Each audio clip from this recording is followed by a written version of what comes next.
Welcome back, I'm your host SoberDwarf, and I'm making a video game. 2 video games, in fact. But before we dive in, it's time to introduce a new segment, the Developer Word of the Day.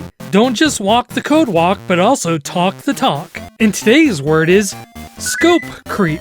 It's technically 2 words, but for scope creep, overextending itself is very accurate. No, it's not some pervy microbiologist. A project scope refers to all the work that's required to complete a project. It's understanding the budget, the time, the staff, and the resources you'll need to develop your project. Understanding the scope of your project is very important for reasons we'll see in the next couple videos. Scope creep is when after you've finalized your initial scope, things are added to include in the project that take up the limited resources that you've already allocated. For example, say you are making a YouTube series on how to develop a video game, meaning you'll both have to develop a game and make videos about it. Your scope would include subjects you want to talk about, how much time it should take for each video, or how much money you'll need to make the video. Now, scope creep would be that, for some reason, your project manager at the very end of the first video decides that you're developing 2 games with the same staff and budget. And now, due to extreme inflation, you have to put them on other projects to allow them to keep eating. Yum yum yum, now you have a recipe for scope creep. And that is your developer word of the day. So last we left off, we were looking at which game engine we were going to use for our game, and we ended up settling on 2. We passed up the opportunity to use RPG Maker for the Game Boy Color, and the NES Shmup Designer Dazemon, and instead chose the similar yet more robust engines GB Studio and NES Maker for the Game Boy and Nintendo Entertainment System respectively, which would really make this project spoken if I think about it. So really like Project Daisho, maybe the Game Boy game is the Wakizashi and the NES game is the Katana.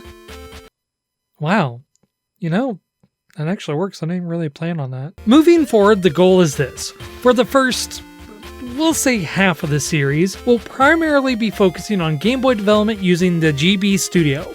Since the engine doesn't require any traditional coding and was designed for those who have never developed a game before, why not use this as a teaching opportunity? We'll use Game Boy development as sort of a game design 101. Learning the basics of game design for those who don't have much in the means of experience with development and maybe just want to put something together and try their hand at it. That way, when we get into NES development, the katana if you will, then we can go over all the heavier things regarding design without having to explain the basics. And in that way, we can make all our mistakes now rather than later for a game that's going to be a little bit more robust. And so for today's lesson, we're going to be taking a look at the Game Boy hardware. After all, before we start figuring out what kind of game we're going to make, we need to know exactly what we're capable of making. And before we can know all of that, we need to know exactly what the hardware is capable of. And before we can get into that, we need to discuss what hardware is. Now, this might seem intimidating if you're not technically inclined, but if you can't tell a 6502 from a Dorito, don't worry. Most of what we're going to be discussing today is more important as a reference, more to know that it exists than it is to fully understand how it works. So without further delay, let's get right into it. This is Project Boken, and today we're taking a look at the Game Boy. However, before we begin, some people have been asking very personal questions about this whole thing going on here. So to clear up any confusion, yes, What?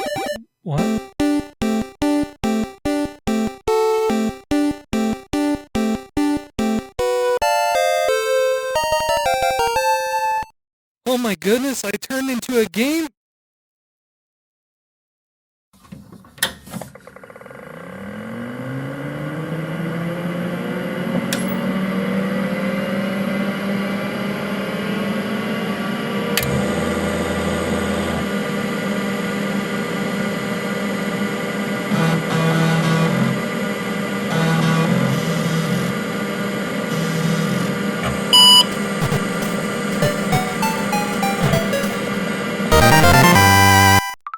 So before we get started talking about the Game Boy and its hardware, I want to touch on why knowing the hardware is important and what exactly a video game is. I mean, I'm sure you know what a video game is, at least as a concept. Well, Or well, at least I hope you do. It'd be really weird if you didn't, but hey, I try not to assume too much.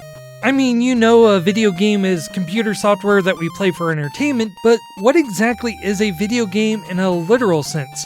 What is it exactly that we play? The answer has some nuance, which we all know isn't a lot on the internet, but at its core, a game is just programming code. There really isn't a fundamental difference between Doom and Excel, just a functional one. They're both programs, built with assets and code. The only difference is intent. Productivity software helps in making certain tasks easier by offloading the work to a computer. A video game is just a game that offsets all of its rules by offloading it to a computer.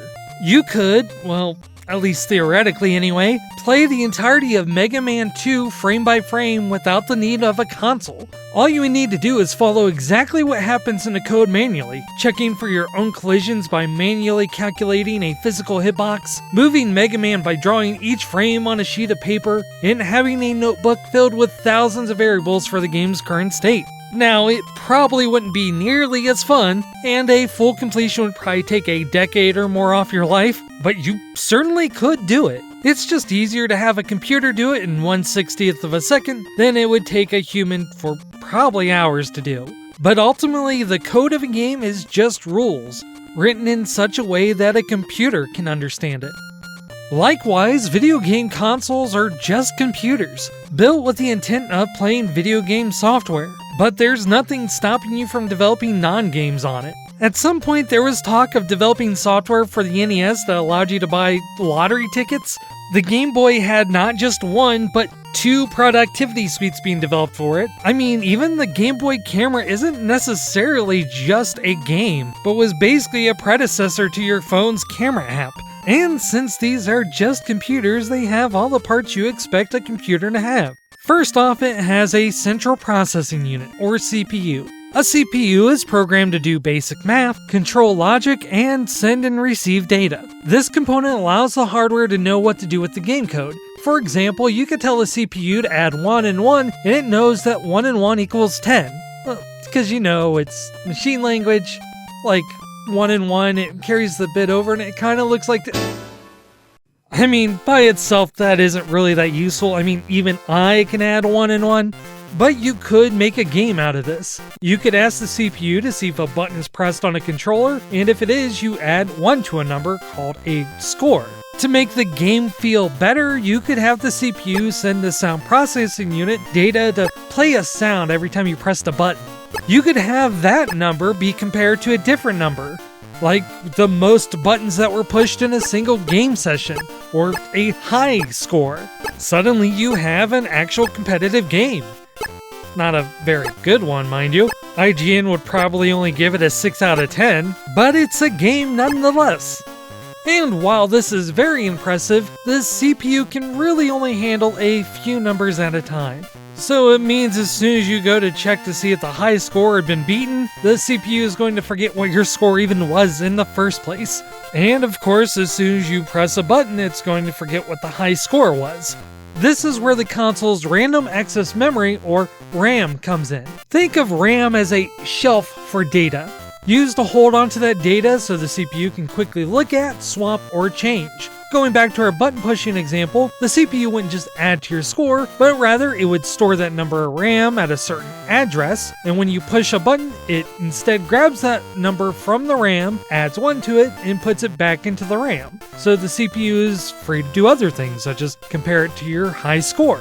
But none of this really matters unless the player can see it, and this is where the graphical processing unit, or GPU, comes in. Although sometimes it's known in hardware as a PPU, or picture processing unit. This chip usually does the double duty of displaying the game's graphics, handling the heterogeneity of special systems for exciting effects. In other non-alliterative terms, the PPU has a set of instructions on how to render the graphics on screen, as well as how to apply special effects such as transparency or the famous Mode 7 graphics.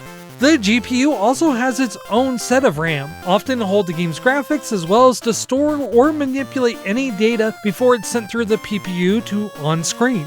What made video game consoles different from each other, and at that point different from other computers, was how they were configured. Newer consoles almost always featured better GPUs for better graphics, more RAM to allow for bigger and more complex games. They might have had more capable CPUs with faster clock speeds and more complex instruction sets to deal with more information. They might have had coprocessors to help deal with specific functions, or they might have even had multiple CPUs. Some consoles, like the early cartridge-based ones, the game itself was actually part of the console. Some games having extra RAM and a battery backup to save data, having special memory mapper chips for bigger games.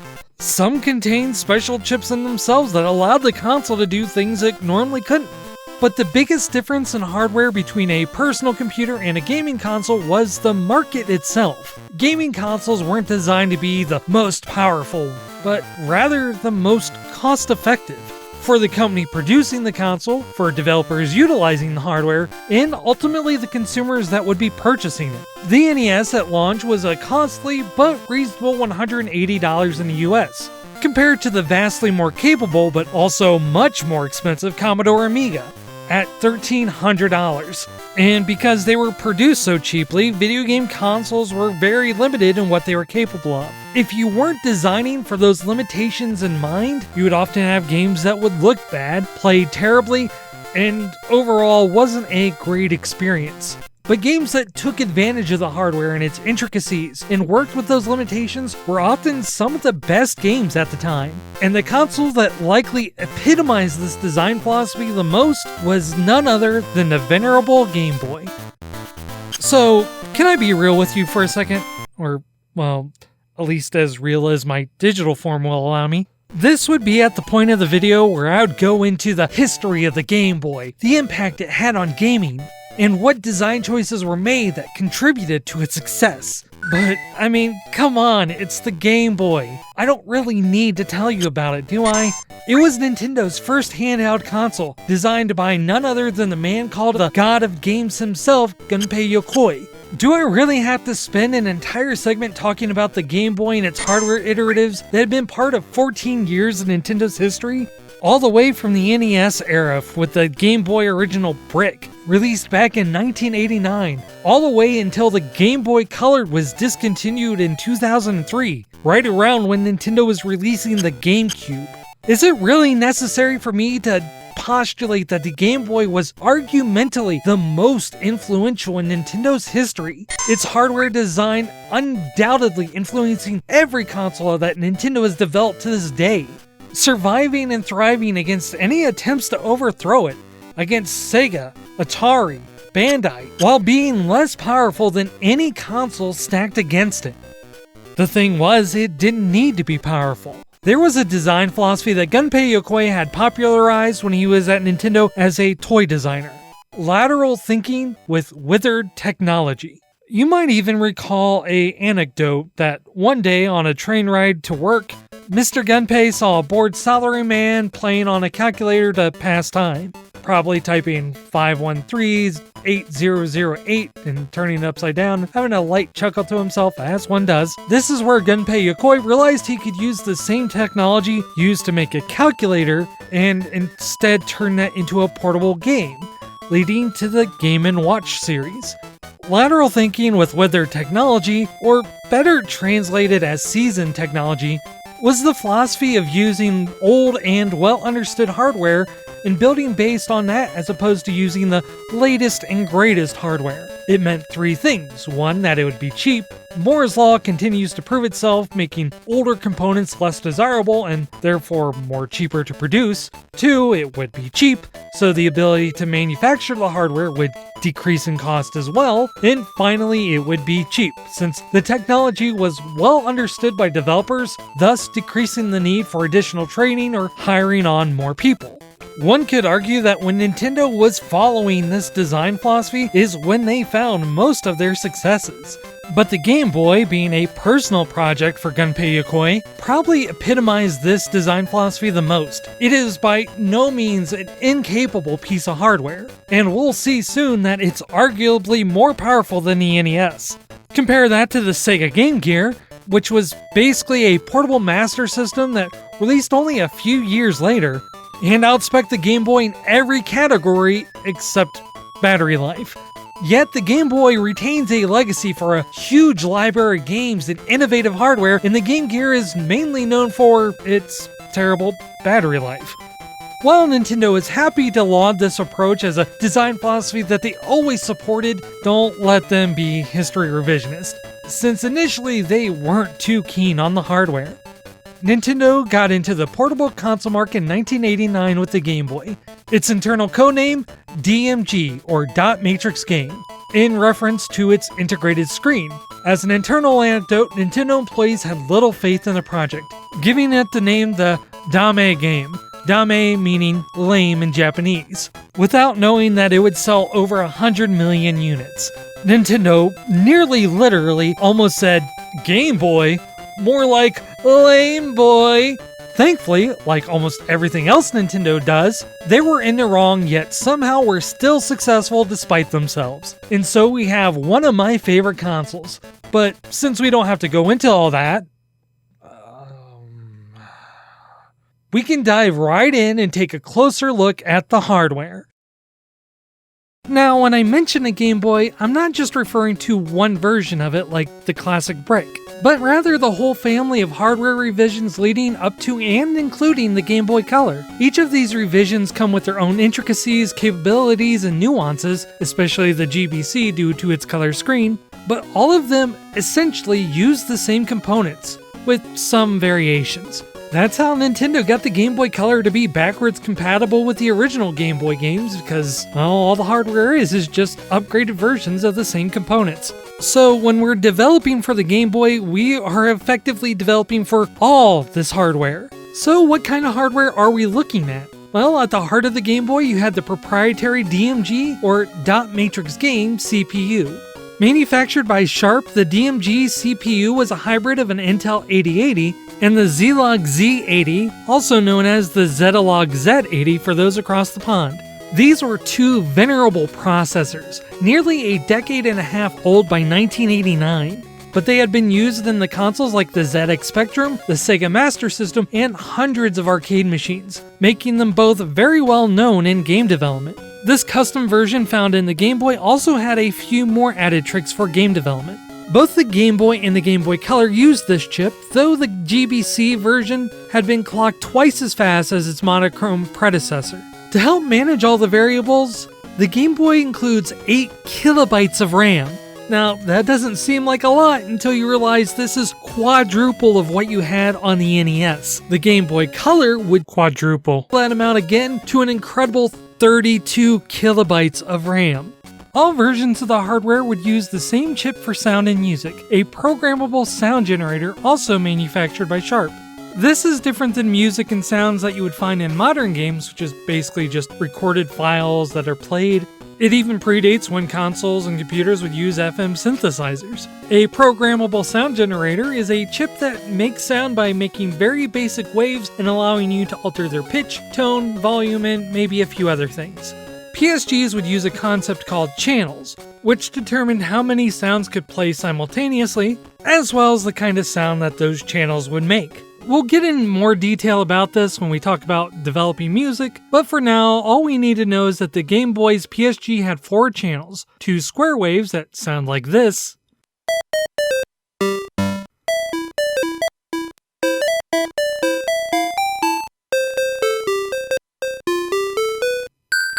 a wave that sounded like this,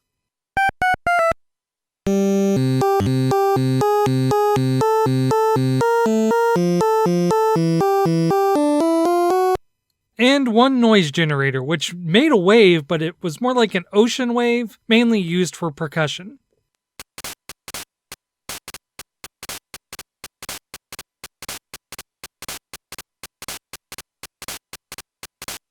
Then, when you combine all these channels together, it sounds like this.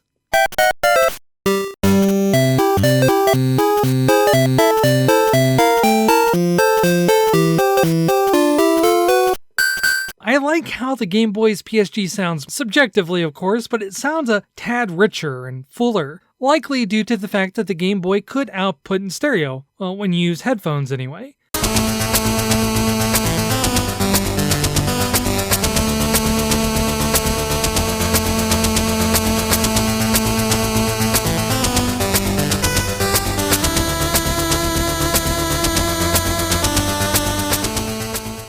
On the video side of things, we have the biggest difference between hardware revisions. There are a couple of things that it's going to be important to note for development and what we're aiming for, but I won't get too deep into the details of how the picture processing unit works. It's super technical and there's really not a lot we can do with it. Pretty much it does what it needs to do. To start, the display on the handheld is a compact 160 by 144 pixels. For reference, if you're watching on a 1080 resolution screen, it's about big. The PPU can handle up to a maximum of 40 sprites on the screen at once, with 10 on any given scan line, which is more than the NES could handle. Speaking of, the Game Boy does graphics in a similar way that the NES does. It uses two separate layers, a sprite layer and a background layer. Every graphic you see in the game is actually part of a tile, which consists of 8x8 pixels. That's pretty small, not even the full width of Mario's head. So sprites and backgrounds are built out of multiple tiles put together. These tiles are stored on a tile set, sometimes often known as a pattern table, character map, or sprite sheet. The tile sheet is the graphics that are stored in the Game Boy's video RAM. These are effectively the graphics that the Game Boy can use at any given time. So say you wanted Mario to be able to stand and run, you would need to have those graphics of both standing and running in the tile set. Now there are ways around that, such as changing the tile set on the fly, though that can be slow. This is why in a lot of early games you had developers using tricks like making a bush out of a cloud. Because sometimes when you didn't have the memory to make things look different, all you really needed to do was make it a different color. And while we're talking about colors, the pre-color Game Boys used 2-bit monochrome graphics, meaning it could show up to 4 shades of green. Those colors were dark, darker, light, and lighter, though the lightest color could be more accurately described as clear. True to its original name, it uses a dot matrix LCD screen. If you look really closely, you can actually see each individual dot representing a pixel, including a little border surrounding each one, giving it a grid-like appearance, otherwise known as a matrix. The Game Boy Pocket would have a similar black and light gray display, with smaller borders around each pixel, making it look more filled and full. Then the Japanese exclusive Game Boy Light would build upon that and add some much appreciated lighting. In the West though, you were always stuck with the weird kind of clippy, swirly light overhang thing that they had. The Game Boy Color would obviously be the biggest departure in the video department. In hardware, its thin film, transistor LCD, and doubling the video RAM allowed for a palette of over 32,000 colors. It sounds impressive until you realize it couldn't do all of that at any given time. Each 8x8 sprite tile could have one of 3 colors or a transparency assigned to each pixel. This has been colloquially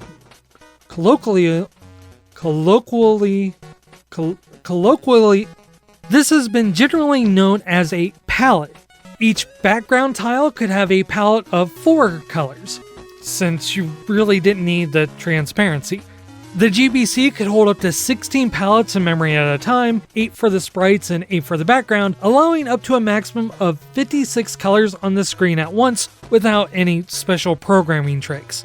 Again, limiting, but the NES only had 56 colors, with up to 25 on the screen at one time, only able to use half as many palettes as the Game Boy Color. Though the original Game Boy didn't have a color display, there wasn't technically anything stopping from having color assigned to it. In fact, this is exactly what the Game Boy Color did to give the original Game Boys its splash of color, and how some games actually had color when using the Super Game Boy. In fact, there were some Game Boy Color games that were backwards compatible with the original Game Boy. Or forward compatible? As long as you didn't take advantage of the Game Boy Color's additional features, such as the extra RAM or faster CPU, you could have a game that was compatible with both the original Game Boy, but had full color support with the Game Boy Color. Everything else is stuff you're likely familiar with. Removable cartridges, the 4 face buttons, B, A, start, and select. The classic cross-style D-pad that Gunpei Yokoi developed for Nintendo. There was also a proprietary port to connect other Game Boys using a link cable for multiplayer action. The GBC would add an additional infrared sensor to transmit data to other GBCs for some quick and admittedly unstable connections. Finally, one last important thing to note is that the Game Boy ran on AA batteries, 4 for the original brick model and 2 with everything moving forward. And it can last anywhere from a modest 10 to an impressive 30 hours. That's really good compared to the Game Gear eating 6 batteries in the span of 3 hours. All in all, the Game Boy was a very capable system. Even with its 1989 release, the Game Boy was technically, both in a metaphorical and literal sense, more powerful than the NES. The Game Boy had a faster processor, more RAM for both the CPU and the PPU, and even the PSG was subjectively better than its home console counterpart. The only weakness was the graphics, due to its smaller resolution and the 2-bit color scheme. Even then, it could handle more sprites at a time, requiring less flickering, and was overall faster than its home console counterpart, while simultaneously being cheaper to boot, both in hardware and software. That's surprising, but it really shouldn't be. The Game Boy was in active development in 1988, and considering that the NES released 3 years earlier, it seems impressive that technology had advanced that quickly. That is, until you remember that the Japanese Famicom, which would become the NES, had been in development since 1982. We're talking about a time gap between the release of the PlayStation 1 to the PlayStation 2. And by the time the Game Boy Color dropped in 1998, there was just no contest. The NES was 16 years old by that point. But if that is the case, and the Game Boy is so capable, then why does it seem that it wasn't? Why were we getting games like Belmont's Revenge instead of Dracula's Curse? Or Mega Man 2 instead of Mega Man 2? Let's talk about Mega Man 2 actually. It's something that could theoretically run fine on the Game Boy. Obviously we don't have color, but that's not a big deal. Mega Man ends up being perfectly playable in monochrome. The screen's resolution is substantially lower, so we'll have to do a little cropping, but outside of a closer field of view, we could make this work, especially if we design for it. The NES game didn't usually take advantage of the full screen real estate anyway. So yes, you could have had Mega Man 2 on the Game Boy. But here's the issue. This looks fine, but this wasn't how the Game Boy looked. This wasn't even how the Game Boy looked. But rather, this is how it would have looked. A direct port of Mega Man 2 would have been unplayable on the Game Boy. Let's face it, we're spoiled by emulation, which presents the games as they are literally interpreted by the console. So in that sense, they are entirely accurate, but in that perfection, it is flawed. For example, the NES's pixels aren't exactly square. CRTs at the time gave them a rectangular shape.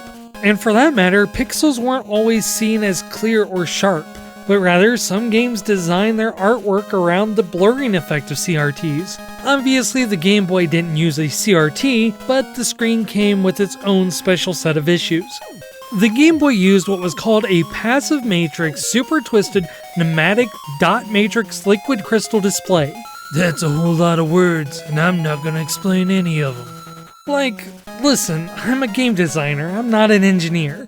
And it's not really important to understand exactly how it works, but here is a very simple explanation of it. So you got a Game Boy screen, right? Well, the screen is actually sort of a sandwich of plastic, some polarizing film, liquid crystal, more film, and a bunch of tiny little areas that you can target directly with electricity, and behind all that you have a very reflective coating. When these crystals were targeted with electricity, they would turn, blocking the light reflecting through the polarized film, causing it to darken compared to its reflective background.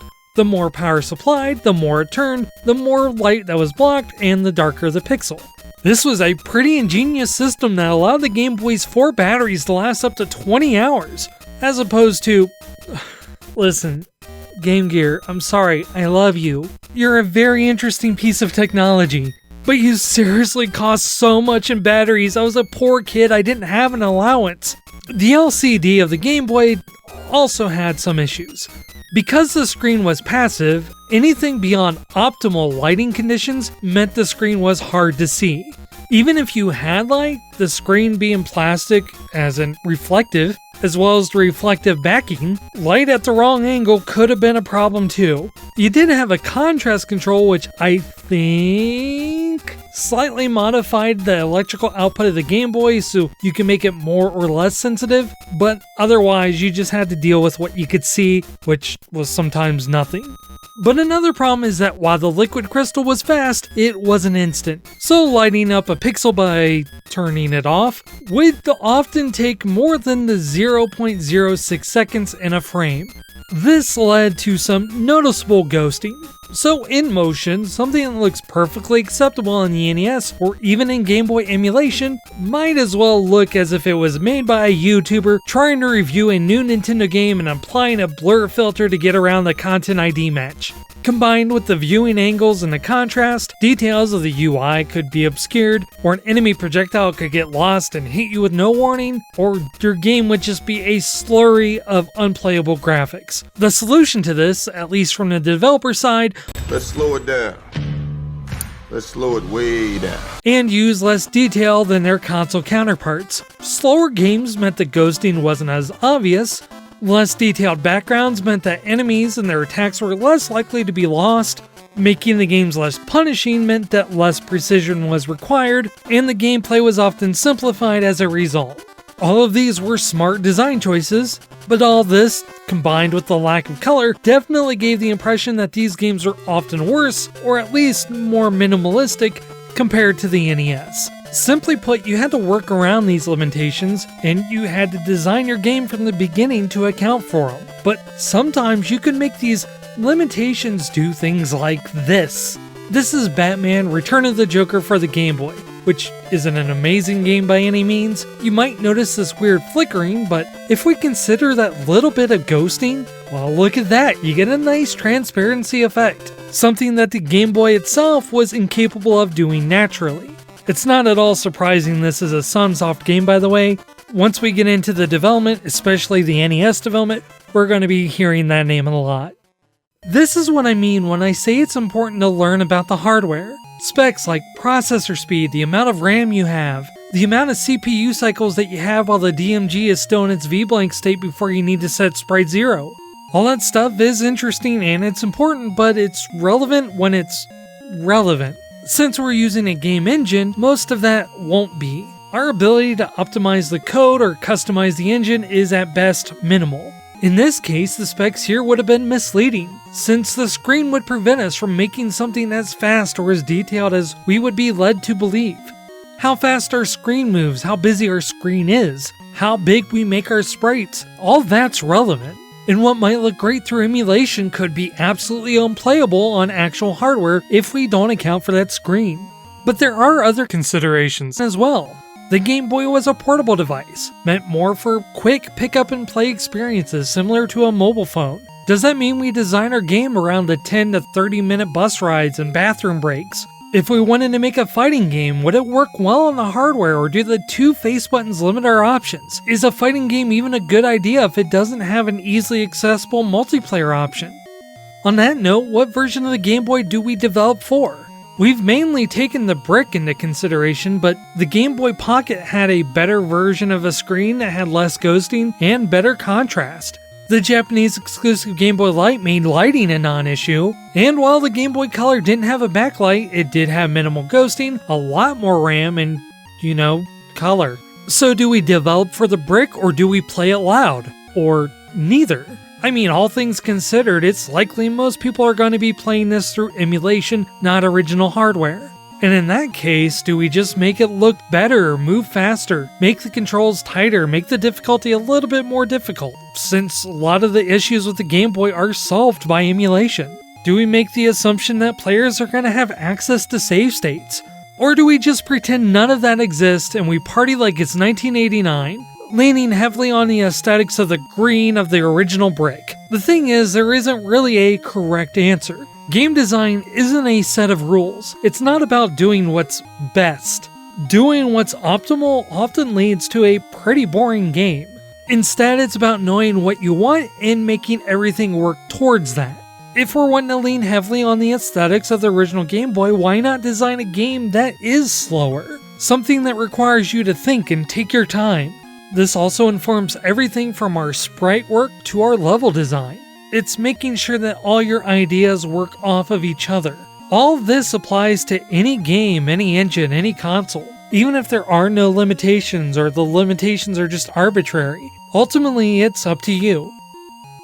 I mean, if you want to make a 6-hour RPG for the Game Gear with no save feature built on the premise that the world ends when your battery dies, if you feel like you can make that work, who am I to stop you? I'm not your sober mom. Oh god, the internet's gonna take that weird, isn't it? So what does this mean for Project Boken? Well, right now, not a whole lot. We haven't even come up with the concept of our game yet, and we still need to look at the engine to see what it's capable of making.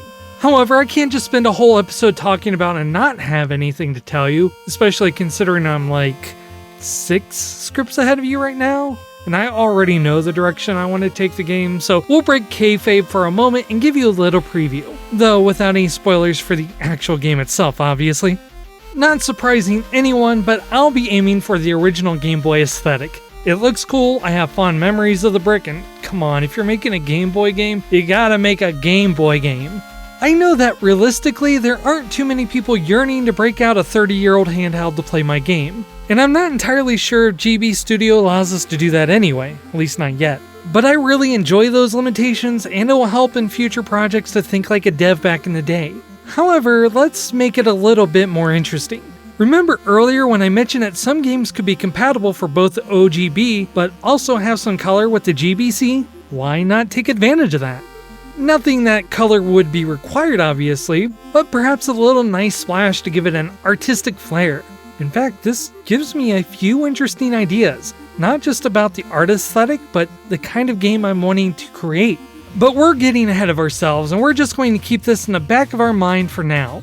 But there's still one more thing we need to do before we can start designing our game. We've taken a look at the hardware, and now we're going to need to take a look at the software. Our game engine. GB Studio is going to add another layer of allowances and limitations to our development. So join me next time where we take a closer look at the engine itself and see a few games made with it to get an idea of just how much power we're playing with. Thank you all for watching. I apologize it took this long between videos, but, well, what can I say? Life is like a video game. Sometimes things go well, and others, well, in the words of the angry video game nerd, oh boy, I hate this game. I mean, it makes me want to knit mittens.